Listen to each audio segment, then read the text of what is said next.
Satu fungsi 1 dengan 1 F ditarifkan oleh fx ialah x kuadrat tolak 2x untuk x di antara 1 dengan 3. Lukiskan F dan nyatakan dia punya julat x kuadrat tolak 2x. So, x kuadrat tolak 2x. So, dia nak kita gunakan GeoGebra, saya gunakan Desmos lah. X kuadrat tolak 2x. So, x kuadrat tolak 2x. Lepas tu, x di antara 1 dengan 3. So, dia punya graf 1 negatif 1. So, 1 negatif 1 ialah titik ini. Lepas tu ini ialah 3. So, 3 lepas tu 3. Okay. So, lukiskan F inverse pada sata yang sama dan nyatakan domain F inverse. Okay. So, let Fy sama dengan X dan F inverse of X sama dengan Y. So, Y square tolak 2Y sama dengan X. So, kita ada Y square tolak 2Y tolak X sama dengan 0. So, A ialah 1, B ialah negatif 3, C ialah negatif X.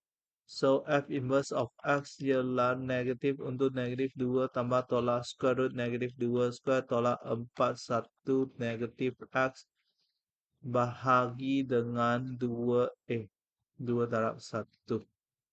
Okay. So, di sini dia akan jadi 2 tambah tolak square root ini ialah 4 tambah 4x bahagi dengan 2. Okay. So, bahagi dengan 2. So, dia akan jadi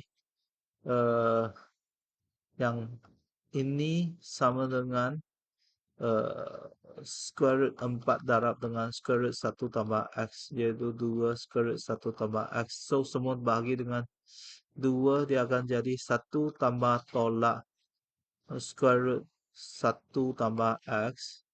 Okay. So, kita ambil positif punya sahaja. Okay. So, 1 tambah square root 1 tambah x. 1 tambah square root 1 tambah square root 1 tambah x. Okay.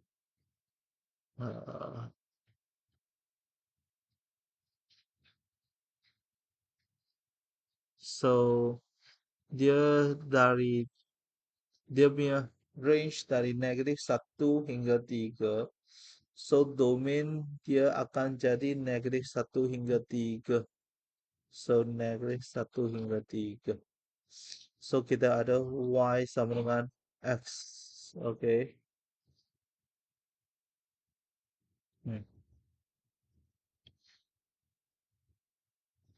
So, kita guna Desmos. Okay, Desmos ini senang.